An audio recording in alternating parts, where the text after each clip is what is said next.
Have you ever felt like you're capable of more, but something keeps holding you back? David, William, Pierce, welcome back. Each week I create a quiz from the Tantric studies that I'm personally working through, and in this video I'm going to explore some of the questions from this week, reveal the answers, explain what the teachings mean, and most importantly explore why they matter in everyday life. This week's teachings explore the 5 Kañcukas. According to Tantra, the reason you experience yourself as limited isn't because something is wrong with you. It's because consciousness freely contracts itself and then armors itself with these 5 Kañcukas, these 5 shells, which are 5 limited capacities that allow you to experience life as an individual. Because for me, Tantra isn't about collecting spiritual ideas. It's about understanding why you experience life the way you do, and how to change effectively to expand beyond the limitations of who you thought yourself to be and become who you truly desire to become. So let's jump in. We're going to explore the 5 Kañcukas, 2 questions for each. And the first section is about kala, the limited capacity for action. Question 1. Why can you feel capable of more, yet still struggle to act? It's because having potential doesn't mean you can express all of it at once. Feeling unable to do everything you imagine doesn't mean you're powerless.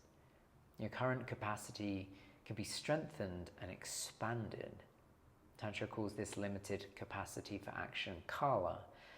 It's not the absence of power or powerlessness, but a contracted expression of Kriya Shakti, the unlimited power of action, the 5 powers of God. I'll leave a link there.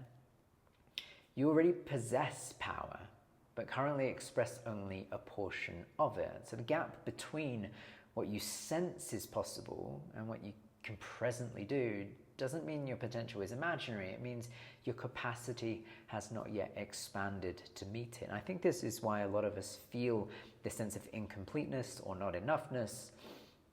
It's because we have this subconscious, innate understanding of the limitless power we're capable of, and yet we live limited.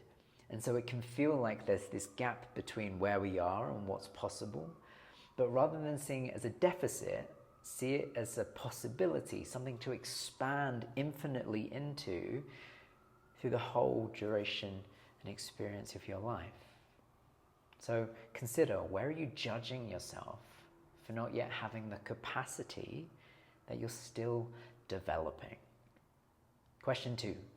How do you become more capable of creating the life you want? Big question. Well, by repeatedly exercising the capacity that you already have. Waiting until you feel completely confident or powerful keeps your capacity small, but power grows through being used.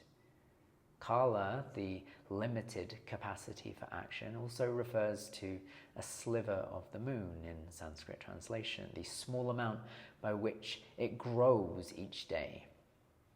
In the same way, spiritual practice gradually expands your ability to act, to create, and to express your innate potential. You become capable of creating more, not by waiting to feel more powerful, but by consistently exercising the limited power that you currently possess. I like to think of it in terms of if you're learning handstands, or you're going to the gym, you're learning to develop weight, or even running, whatever it might be. You have to start with what you have and expand into that space of comfortable uncomfortability, what I call the Goldilocks zone. By utilizing the muscle that you have, the lung capacity that you have, the strength that you have, whatever it might be, it nudges you into growth to continue to expand. It's like having the mindset that I'll run the marathon when I'm fit enough to run it, or I'll go to the gym when I'm fit. It's nonsensical. You have to expand what you already have to grow into who you're desiring to become. So consider what small action would represent the next expansion of your capacity. Okay, section 2 is on vidya, the limited capacity for knowledge. Question 3, why can understanding your pattern still fail to change it?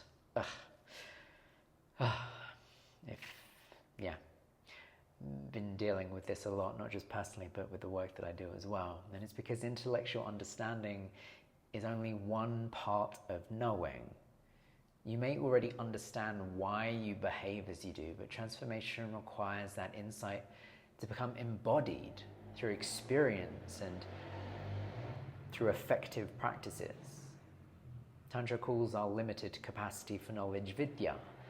And the problem is rarely that we know nothing. Is that we possess a partial understanding and mistake it for the whole truth. Intellectual knowledge can point towards reality, but it cannot replace direct experience. This is why understanding why you behave a certain way may illuminate the pattern without yet giving you the embodied capacity to respond differently. And I think this is the challenge with a lot of modern day yoga that I've experienced, is that it teaches you how to focus by doing yoga asana practices or indulging in meditation, but it doesn't teach you actually what to do with that focus. You can become so impeccably aware of the fact that you have an addiction or a habit that doesn't serve you, but then what? It doesn't actually teach you how to dissolve the samskaras, the subconscious impressions that cause suffering. And I think this is the challenge that I'm trying to address in the work that I'm doing through my heart-mind yoga and transformational conversation. So an invitation to you is to consider, what do you understand intellectually that your life has not yet fully integrated? Question 4. What keeps intelligent, self-aware people trapped in the same perspective? Well, it's believing that their current explanation is the complete explanation. Sometimes the story that helped you understand your past becomes the very story preventing you from seeing a new possibility. Vidya allows us to understand part of our world. But when we assume that fragment is the whole of reality, we close ourselves to deeper insights. Tantra therefore invites an ongoing expansion of knowledge through reflection, through practice, through teaching and direct experience. Intelligent people remain trapped when they use what they already know to confirm their perspective instead of allowing new experience to enlarge it. And I see this as a challenge in traditional therapy, psychotherapy, psychiatry, is people get so fixated on the problem that they end up looping it, and they then define themselves by this new label, and it's just another story. Tantric teaching isn't about killing or transcending the ego, it's about infinitely expanding it. The ego is supposed to be malleable, it's supposed to be mercurial, but we get stuck in these stories that we tell about ourselves. But when we can expand beyond them, dissolve them, we can then invite change. So an invitation is to consider, where might you be defending an explanation that you have now outgrown? Section 3, raga, limited capacity for desire. Question 5, why does getting what you want so often fail to satisfy you? It's because the object of your desire may not be what you are truly longing for. Often it isn't.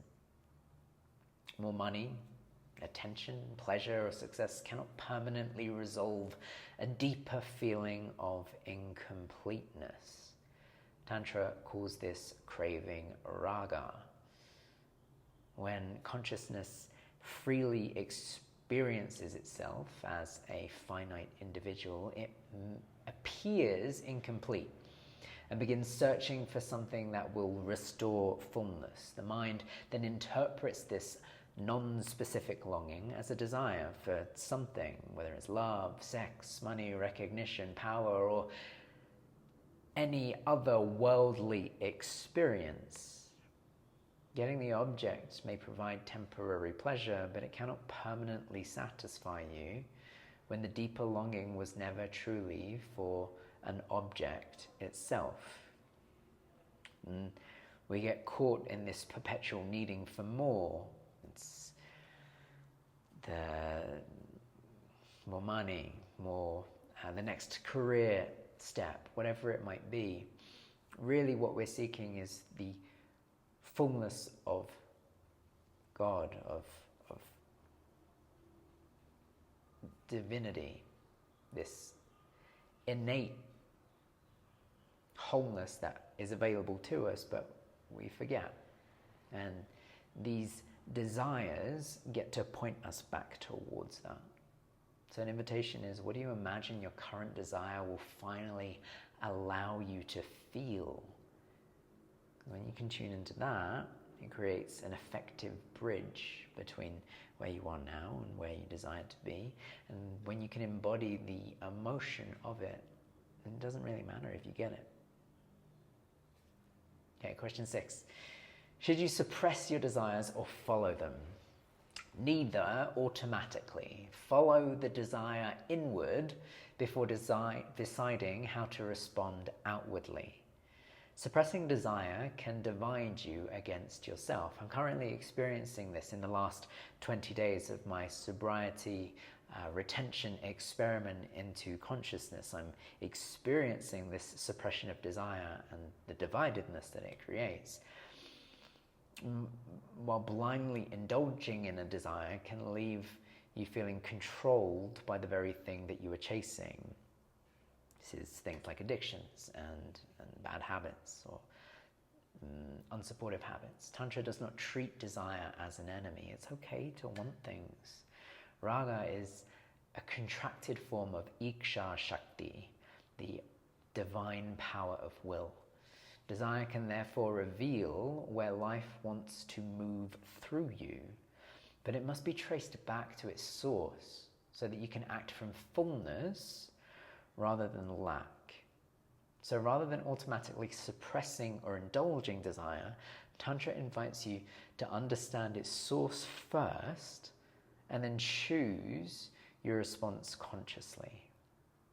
So consider, beneath the object that you want, what deeper experience are you truly seeking? Okay, part 4, Kala, the limited experience of time. Question 7, why is it so difficult to stay present even when you know you should? It's because your mind is capable of repeatedly carrying you into the past and into the future. The problem is not remembering or planning, it is becoming so absorbed in another time that you stop responding to the life that's right in front of you. Tantra calls our sequential experience of time Kala. And unlike unlimited consciousness, which contains all time simultaneously, an embodied person experiences one moment following another.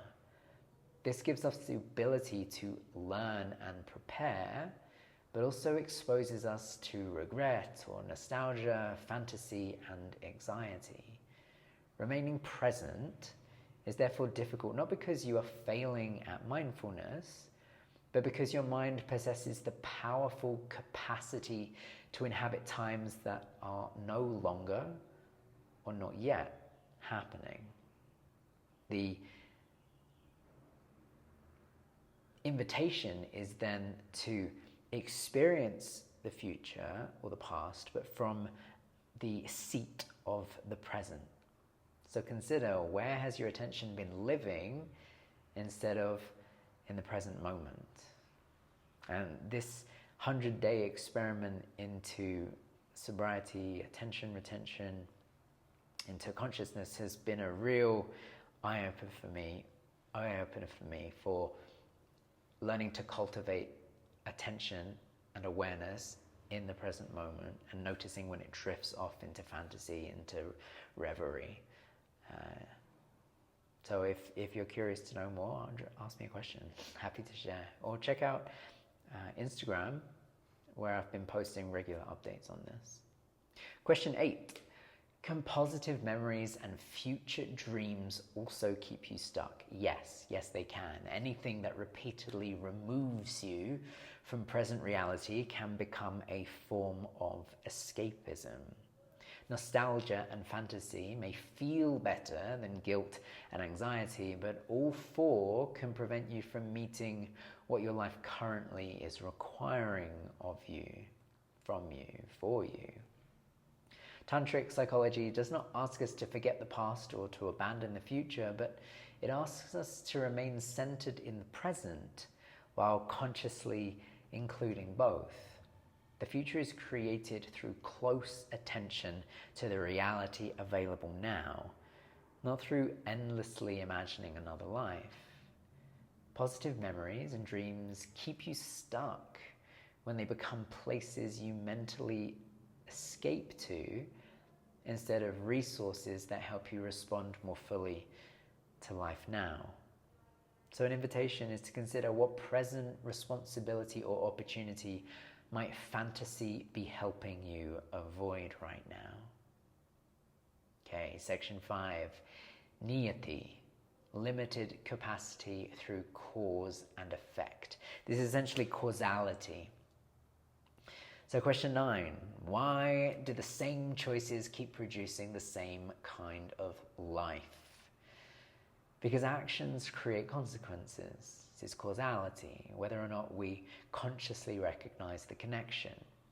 Repeating patterns are rarely random. Your current experience may likely be revealing the accumulated effects of previous choices, reactions, and habits. Tantra calls the principle of causality niyati. It binds each person to the consequence of their own karmic actions. Karma here is not cosmic punishment, but the law that actions leave impressions and produce consequences. Attachment to outcomes strengthens those patterns and binds us more deeply to them. When the same motivations, reactions, and behaviors remain unchanged, niyati helps explain why they continue producing recognizably similar results.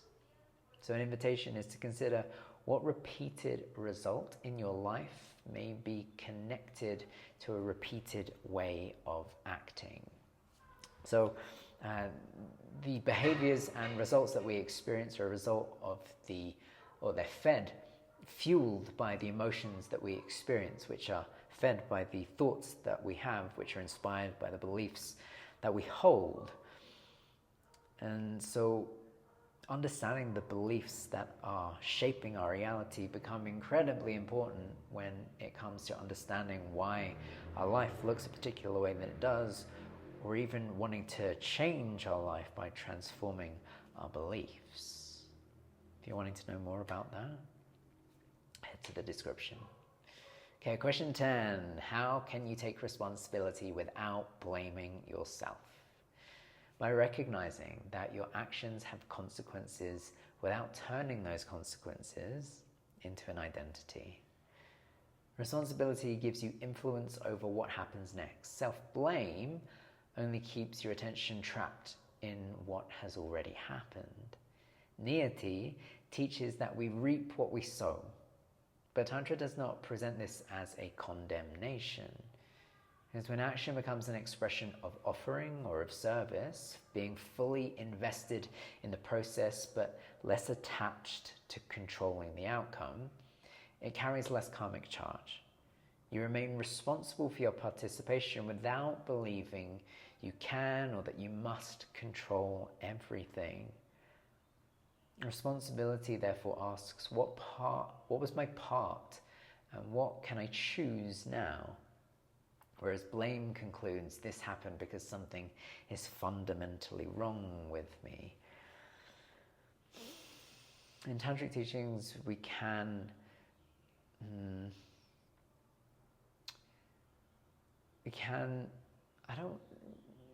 escape's the wrong word, but be freed from our karma of the past. And the way to do that is to no longer be the person to whom those karmas are attached. You don't have to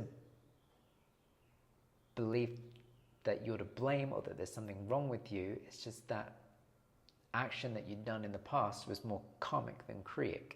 Kriyic is action that is done purely for the joy of doing that thing. It doesn't depend on an outcome or a result, or trying to avoid an outcome or a result.